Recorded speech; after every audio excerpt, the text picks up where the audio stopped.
everything, right? So I learned, I would say a few years ago, that there's no such thing as balance. People say I'm a balancer, there's no such thing. What you have to do is, what's gonna be your priority for the day? And let me look in your face and tell you, let me look on your face and tell you this. Every day it's not gonna be your children. It can't be. Get to the cake. I'm on a mission for maze, no matter how long it's gonna take. I could just see it already. Give me that new Benz or the Wraith. Watch on my own back where I'm from, it was never safe. Need 100 M's up in the safe. Last chance, life a movie. Roll another one and get baked. Mix the underwealth with the... What's going on, everybody? Welcome back to yet another season of Between the Lines podcast. I'm super honored. Before we get started, just be sure to go check out the entire season 1 on YouTube, Apple Podcasts, Spotify, iHeartRadio, on every single platform. But today we have an amazing guest, the Honorable Miss Ashley Christopher. Super honored to have you as the first guest. I think that's that's a huge milestone of mine. I think that's very big. But everything that you do in the community, with your organizations, I just want to say thank you for getting on the show. I know you're very busy. You have a lot of obligations. So if you take some time out, I appreciate you. No, thank you for having me. So before we get started, just go ahead and just introduce yourself and let the people know what you got going on. Of course. My name is Ashley Christopher. I'm the founder and CEO of HBCU Week Foundation. Started back in 2017. We've grown incredibly in ways that I couldn't have imagined. And I'm really excited about what's to come. But I won't get into everything. I'll wait until you ask me some questions. I love it. Yeah. But I do, so before we even get into that, I do want to read something from your bio that I've learned about HBCU Week, because I think these are very important stats, and I think the audience needs to, hear about this, especially those who's not familiar with HBCU Week. So in HBCU Week, an initiative that they have is the college fair, right? So I know the cornerstone of, HBCU Week is the college fair. The fair is unique because participating colleges engage in an on-spot acceptance process whereby if attending students come equipped with the requisite SAT, ACT score, and GPA, they can be offered acceptance on the spot and a scholarship award. To date, now this might have changed because I don't know how long your bio been up there. Okay. But to date, over 2,800 acceptances on the spot have been offered, and over $11.5 million in scholarships have been awarded. Now listen to this: 2,641 on-the-spot acceptances from the 2022 college fair, 609 number of partial scholarships offered, 934 scholarships in total. That's awesome, right? Yeah. So I just want to ask you, where did the passion, the vision for HBCU Week stem from? When did that become something that you knew you wanted to do? Yeah, so I'm a lawyer by trade. So I'm a licensed attorney in 2 jurisdictions. Amazing. And I tried for a while to figure out what it was that I wanted. When I was a kid, it was I'm going to be an entertainment lawyer and a criminal defense attorney. That was the plan since I was very young. And when I went through the process, went to law school, made some great connections. I struggled with the bar exam, but did pass. I did a clerkship, and that's comprised of going to court every day with different judges, listening to both parties, helping them render decisions. I learned that the traditional practice of law just wasn't for me. Got you. So I pivoted. In 2017, I started to work for Mayor Mike Przicki. And he charged me with coming up with programs directly pointed at Wilmington's most underserved communities. And that's how you pivoted into just wanting to do. Yes. That's awesome. Wow, that's a pretty nice. So what did that teach you? Obviously, the responsibility of what you'll be doing in HBCU Week. You think did it prepare you necessarily? With the things that you were doing with them, did it kind of translate over very well? Oh, the skill set coming from law school and that experience up until HBCU Week was founded, that skill set is transferable amongst everything that I do. Amazing. There are things I've learned. The main thing people ask me all the time about law school, if I don't know the answer, I can find it. No matter what it is that you ask me. I might not know right now, but I can come back and find it. And that's the best skill.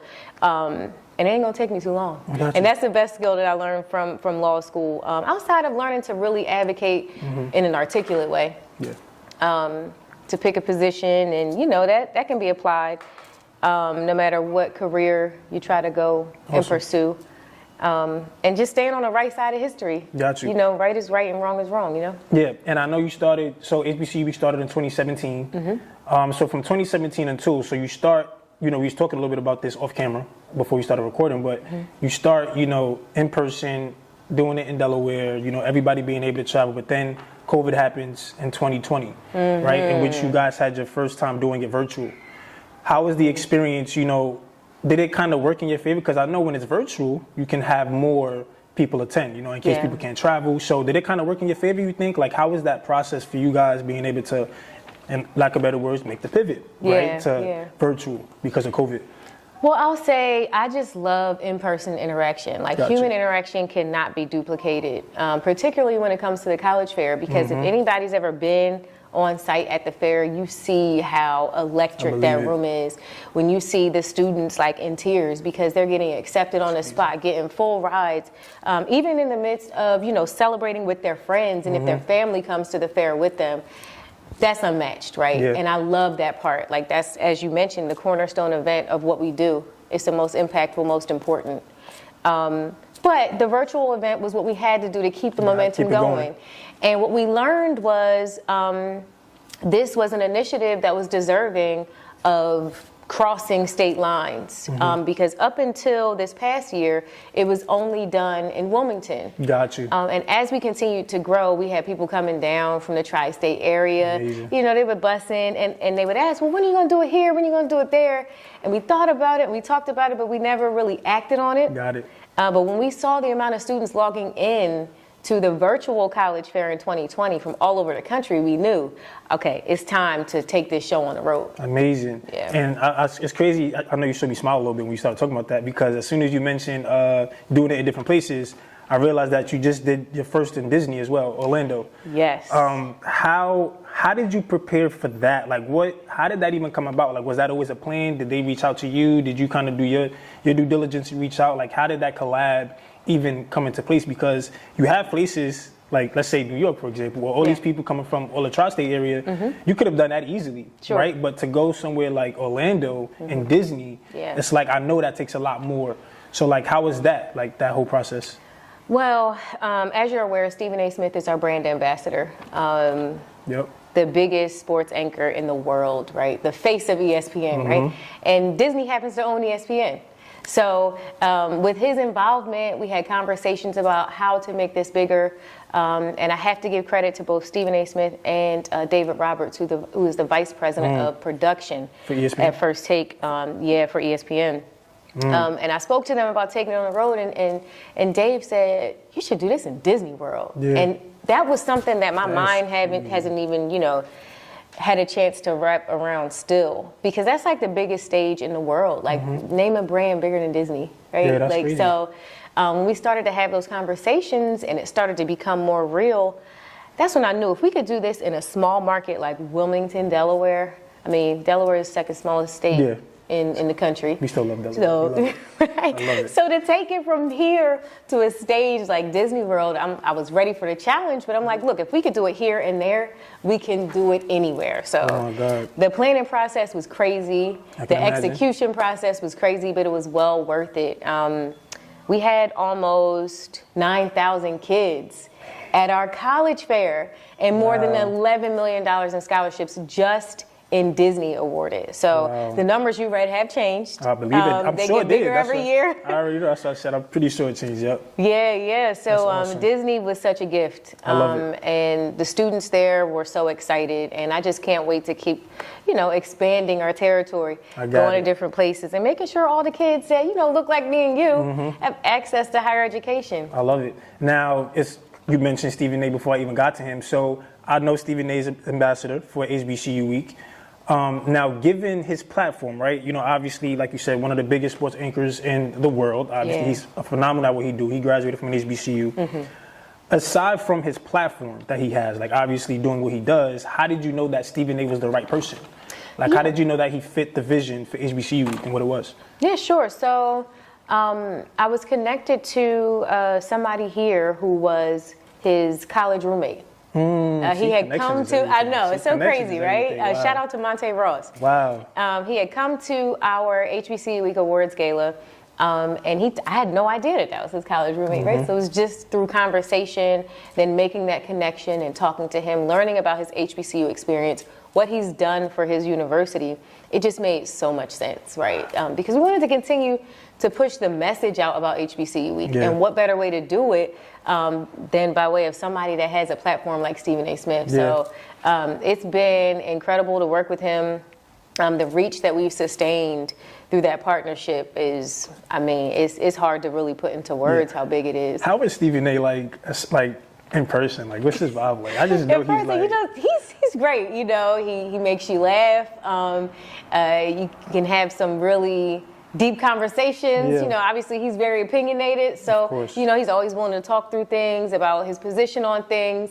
And it's always cool for me to talk to HBCU alum that are a little older than me. Yeah, absolutely. To see like what their experience was like, how they look at HBCU culture now.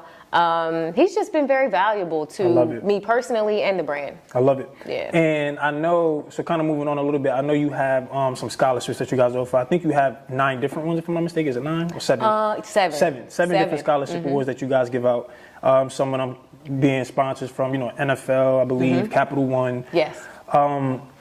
So for you as a CEO, as like, you know, the person who's literally trying to make sure you're getting all of these partnerships, how does one prepare to, you know, present like, okay, look, I want to be a partner with you. I'm looking for, you know, funding and sponsorship money and things like that. Like, how did you prepare for those type of conversations, you know, especially with corporations like that or businesses like that? Like, how do you prepare yourself as an HBCU alum? You know, people always, you know, not thinking that we belong in certain places. How are you able to just go in there and tackle it and make it happen? You know what I mean? Well, you know, I'm a 2-time HBCU alum. I graduated from Howard in 2007 and then UDC Law School in 2013.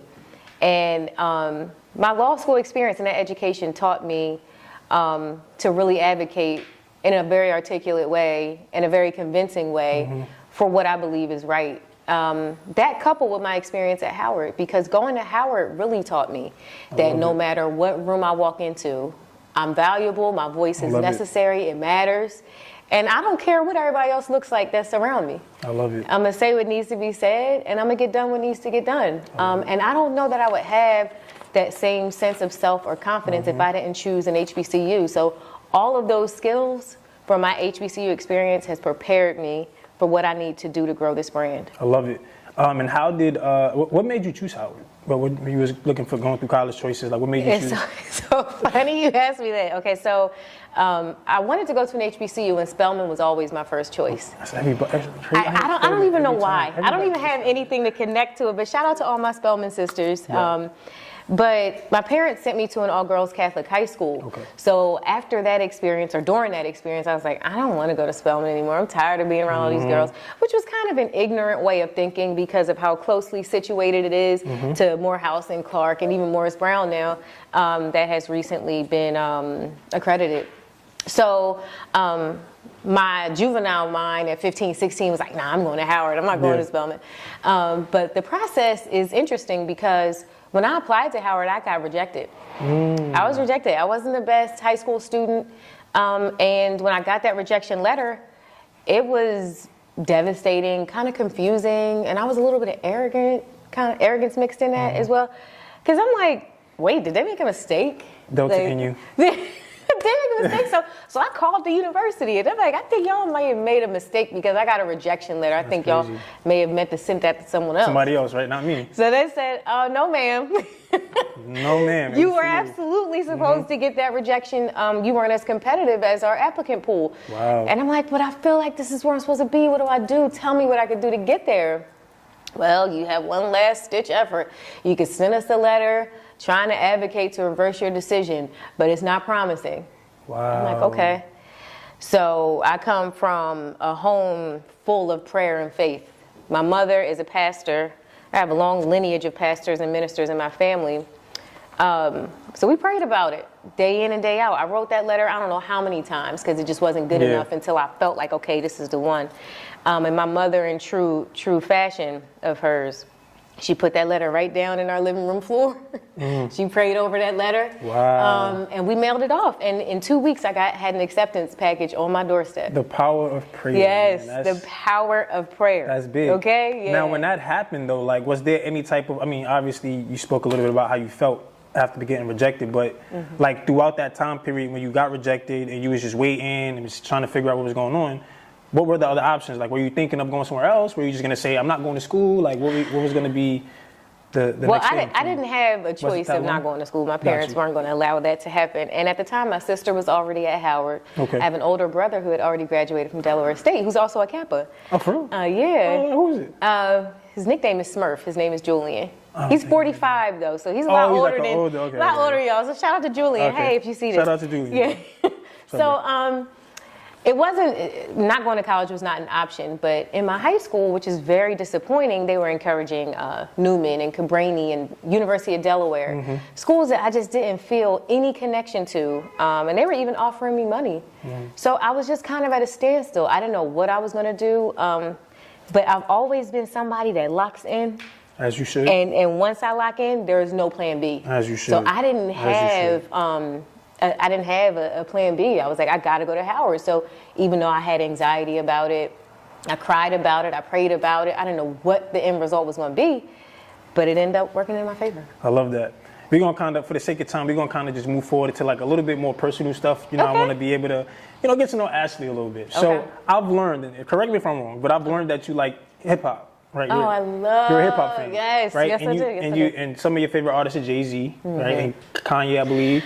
And that's I'm gonna get to him. Okay. Kanye and Rihanna. Do you like Rihanna too? Love Rihanna. Okay. Love Rihanna. So before we get to Kanye, so how were they influential in in your time growing up? Right, you like music, you like hip hop. Obviously hip hop is very important in culture today. Yes. They have so much influence. How were they influential to you? Like, what made you attract to them? Like their music, their words. Like, when did you become a fan of hip hop and R&B and music and all those things? So my brother was heavy into hip hop. He used to write his raps. He used to think he was a rapper when we were younger. And he's 8 years older than me. So in the summertime, I wasn't supposed to do this. So Mom, if you see this, I'm sorry. She probably would. But in the summertime, at 2 o'clock in the morning, he would go downstairs and watch BET Uncut, right? All the hip hop videos. And I would sneak out of bed and go down and watch with him, right? So I remember, this is my when did you fall in love with hip hop moment. I was 11 years old. It was the summer of 1996. Wow, I was 1 year old. Yes. I was 1 year old. We're in the family room watching BET Uncut. And Jay-Z and Foxy Brown's Ain't No, you know what? I don't know if there's profanity allowed on here, so I'll just say Ain't No. You good. Okay. You good. Came on the video.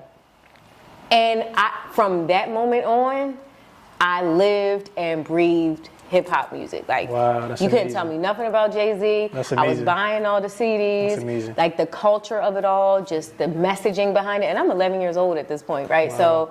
So that's when I fell in love with it, and it never stopped. Jay-Z is still my favorite rapper. And it looks like you love fashion too. I can see you love fashion. I Very big do. on fashion. Very important. This is good. So now, when I said Kanye, you had a little bit of a, thing here. So it's only right that I ask you, and just being a lawyer too. I just feel like you have a lot of knowledge in it, but what is going on? What do you think is? What is going on? What do you think? Where does he stand in your, in your book?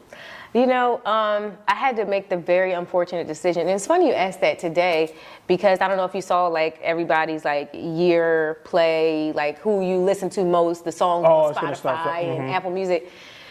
Kanye West was number one all year. One? 3 of my top 5 songs, Kanye West, right? And I'm looking through that and I'm like, dang, how did this happen? Because I met Kanye West back in 2003 at Howard University during homecoming. Outside on the yard, he's on campus. This is when he was sane, on campus with John Legend.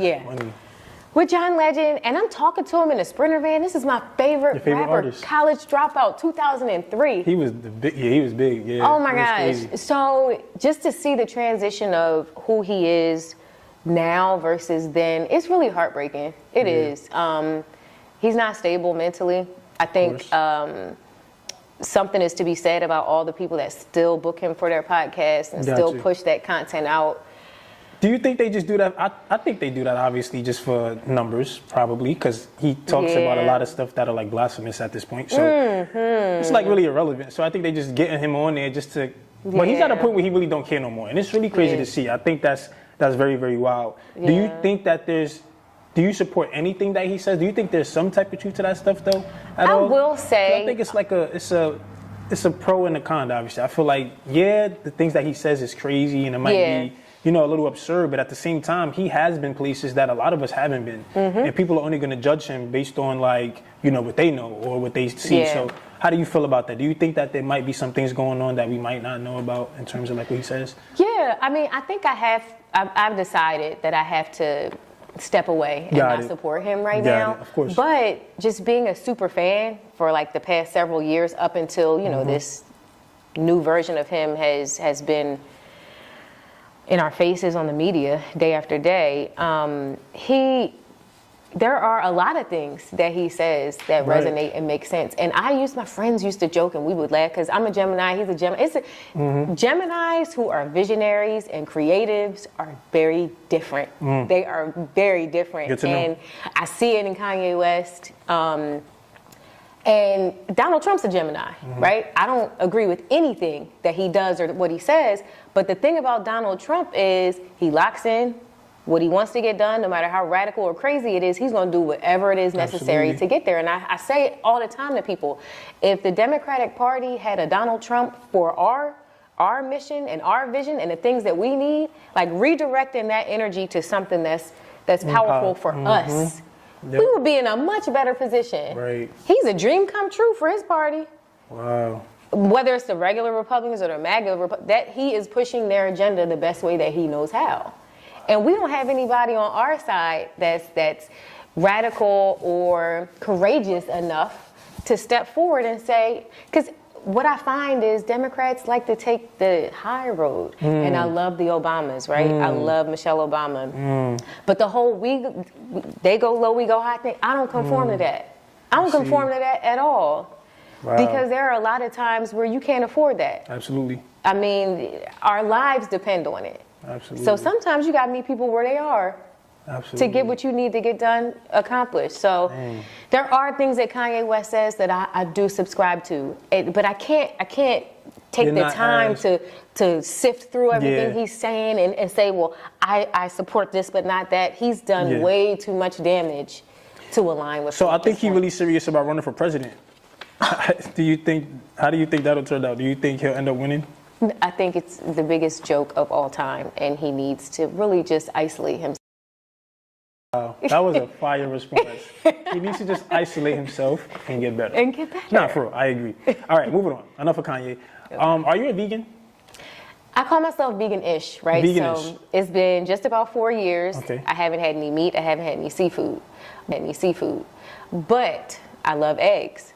Okay. So sometimes I eat eggs, and sometimes I'll eat cheese. Okay. So vegans don't eat dairy. And is there a story behind that? Like, is something that happened, or is there anything that just made you want to just try it out? Like, well, you know, I was looking and searching for ways to be my healthiest self. I love it. Okay. And I was trying to figure out, you know, I was never an overweight person. I was always healthy.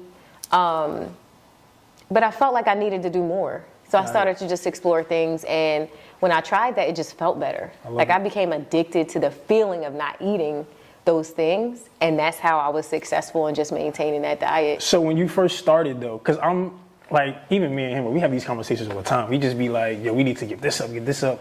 Like, before you actually made the commitment to go vegan-ish, like, how long did it take you to really make the decision?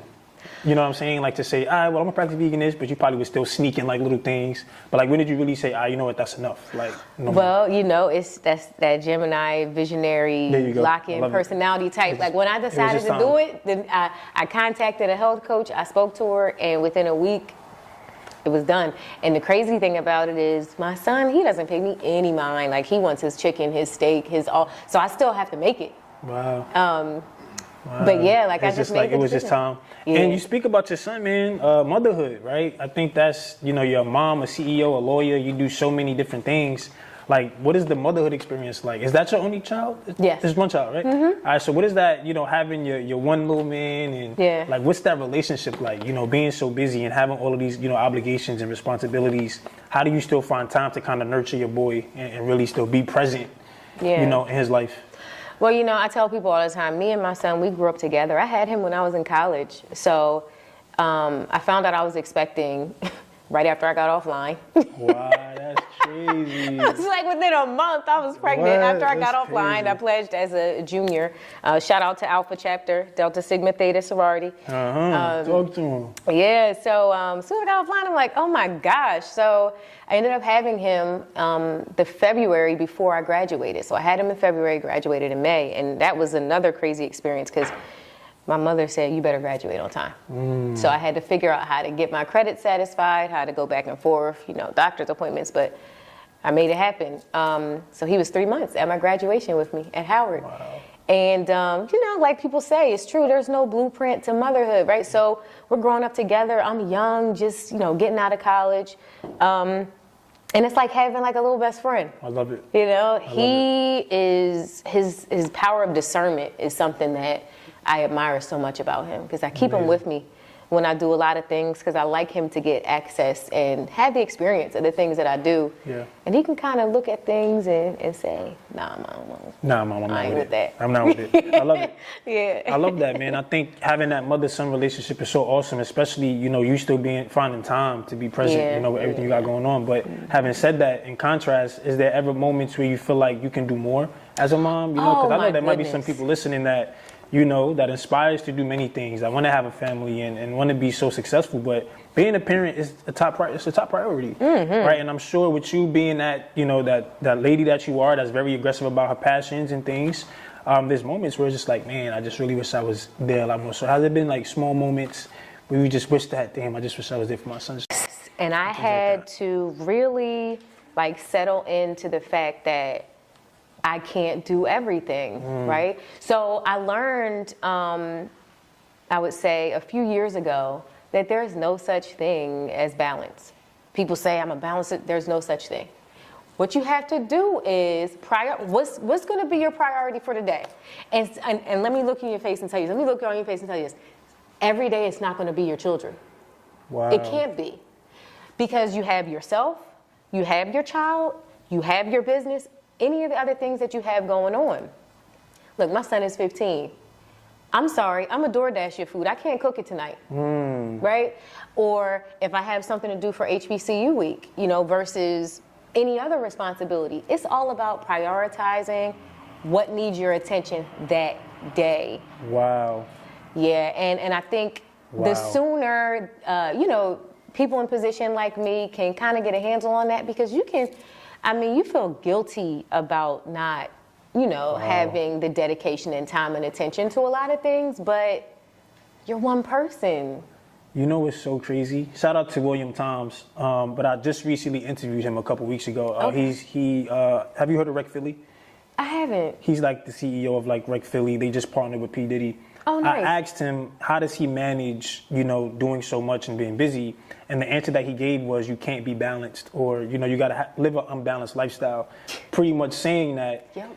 The thing is that what we try to do is we just try to find time for everything that don't necessarily matters, as opposed to just taking care of what's important for you at that point in time. So to hear you say that, like literally right after he said the same thing, it's like, bro, he literally just said the same thing. Yeah, I love that. It's so real though. And I feel like that's a entrepreneurial, creative type of thing though. You know what I mean? Yeah. I feel like with people like us, that's where it comes from. And last thing about your son is like, does he ever, hint at having like a brother or sister? So, and it might be a little crazy, but does he ever get lonely sometimes? Like, does he ever think like, oh my gosh, he used to when he was younger. Yeah. But I think now he's kind of grown out of that. And, so he's like, I'm cool being the only child. He likes I couldn't be by myself, man. I think it's crazy. I got 3 siblings and I'm the youngest. Okay. But shout out to him, man. I think that's awesome. Yeah. All right, and October 12th, 2014, right? October 12th, 2014. 2014. That's a good book title. 10, 12, 14. That would be, hey, look. You heard it here first. It might happen. So October 12th, 2014, 29 years old, just the story. You had an unfortunate, stroke and it came about. Just tell us, how that day came about and how that changed your life, up to today. So I'm 29 years old.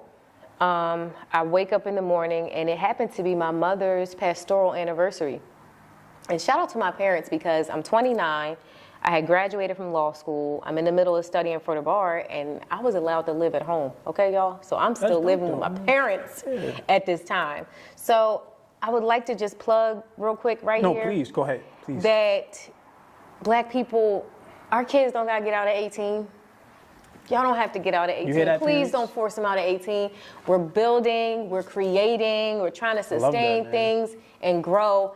And if you have the capacity to offer housing to your children, please do it. Wow, I love that. So thank you, Mom and Dad, for that, because, you know. That's awesome. So I'm 29 years old. Me and my son are living at my parents' house. Wake up for my mother's pastoral anniversary, and I felt a little tired, so I'm like, let me go lay down for a little bit. Then like 20 minutes later, like I set my alarm, and it was like I was groggy, like waking up out of my sleep. And I couldn't move on the right side of my body. And initially I felt like, you know how like they say like your arm fell asleep or your foot fell asleep? And then they just get numb for a second. Yeah, so, but I'm literally looking at my hand and telling it to move, and it wouldn't move. So I mustered up the energy to like call for my mom, and I'm like, something's wrong, something. She's like, what's wrong with you? Because I was looking like I was kind of going in and out of consciousness. And she put her hands on my face and told me to smile, and I couldn't. Wow. So she knew immediately that I was having a stroke. 29 years old, what I thought was optimal health, a good weight, relatively active, and she immediately called the ambulance. And I'll never forget this because it irritates me to my core. Wow. As soon as the ambulance arrived, they asked me if I was a user of like hard drugs. Like, do you use heroin? Like, asked me all this crazy stuff. And I'm like, no, I don't use the damn heroin. Like, figure out what's wrong with me. So they took me to the hospital, and like, you had a stroke. I couldn't move the right side of my body. And it was just the craziest experience ever. And they couldn't figure out why. So I had a neurologist, I had a hematologist for my blood, I had a cardiologist to look at my heart. All these doctors meeting, like, why did she have a stroke? And it was from birth control. It was from birth control use. Wow. So I know that we like to plan our families and make sure that we're doing things on a specific time, but that's one of the worst things you can put in your body. One of the worst things that you can put in your body. And unfortunately, like, we do it for years, right? Like, girls are getting on birth control younger and younger and younger, whether it's to regulate your period or whatever the case may be, whether you're sexually active and don't want to get pregnant. But it's not a good thing. Wow, that's deep. And you know, where were you like at that point in your life in terms of career-wise, and like what was next? Like, how long did it take for you to get healthy, like to get back to 100%? Like, where were you in your life at that point in time, and how did it kind of hold you back or, you know, prolong, you know, what was going on for you? Well, the story actually, it expands. So I'm in the hospital. They find out it's attributed to birth control. So they start putting me on blood thinners, trying to get me back to my normal self. I'm going through therapy. I had to learn to write again. Wow. And they did I forgot what the procedure is called, but they stick a small camera down your throat to look closely at your heart. And there was a blood clot attached to my artery. And they're like, we got to go and get that out, because if it detaches and she has another stroke, we don't know what's going to happen. So now, not only did I have a stroke, but they got to cut my chest open. Oh my God. Cut my chest open. So like, I have to get heart surgery. So all this stuff is happening, and I'm just trying to figure out like why, what is the purpose, how is this happening? My son is 7 years old at the time. Like, I don't want him to lose a parent, because I didn't know what was next for me. You know, I had a stroke, and now I'm facing open heart surgery. So they did that close look at my heart. We scheduled the open heart surgery, and 2 days before the open heart surgery, they went in and looked at it again. They saw, you know, the clot was still there, because they just wanted to make sure everything was okay. And it hadn't moved, so it was still there. The night before my surgery, I get a phone call from my doctor saying, we have to push your surgery back by 2 days because your insurance like is not going through. And I'm like, I work for the state. I have the best. This is why I'm doing my clerkship. Wow. Like at the courthouse, I'm like, I have great insurance. What do you mean? So I'm on the phone like beefing, because I had already prepared myself. Like, all right, I'm ready. We're gonna go in. We're gonna get this done. Now you got more time to think. Oh my just gosh. sit there. Yeah. So my mom's like, no, wait, Ashley, like, let it play out. We'll get it together. Just calm down. So 2 days pass. We go to the hospital. They put me under anesthesia. prepare me to go into surgery. My mom had everybody locking hands in prayer. Okay, so I'm on the bed. It's me, the surgeon, the anesthesiologist, everybody. She summoned everybody. We're going to pray before you take my daughter back here and cut her chest open. So we prayed. The last thing I remember is the anesthesiologist telling me, I like your nail polish. I'll never forget it. I'll never forget her face or what she said, because I fell asleep almost immediately. Yeah. I wake up to like 5 people standing over me. My mom, my dad, my doctor. And they have like these weird smiles on their face. I'm like, why is everybody smiling? They're like, you didn't need the surgery. I'm like, what do you mean I didn't need the surgery? Yo, God is crazy. Well, we went in right before and the clot was gone. That is crazy. It's not there. We don't have to do it no more. Yo, that's crazy. We didn't have to cut you open. That's crazy. I can't lie. That is unimaginable. Crazy. And the surgeon said, look, I even called my friend from Penn, because I'm like, yo, this is what it looked like 2 days ago. This is now. Like, he's like, you can't cut open for a healthy heart. Leave her alone. Yo, crazy, right? Pray. Yeah, I'm telling you, the craziest thing. And my mom swears to this day, like, God was working on that when my insurance wasn't going through. So those days when they called me and said, "Now you got to wait, we're pushing it back," he was like, he was figuring it out. He was giving me the procedure I needed. He was figuring it out without me having to go and get my chest cut open, right? So I'm telling you, man, life is. Those are the moments you got to hold on to when it feels like it's impossible, it's not going to work, and it's the end of the world. Like, those are the moments, and I'm grateful for those lows, because I know that there's nothing that God can't do. Because that's like really when you was at your oh my that's gosh. like a very low point.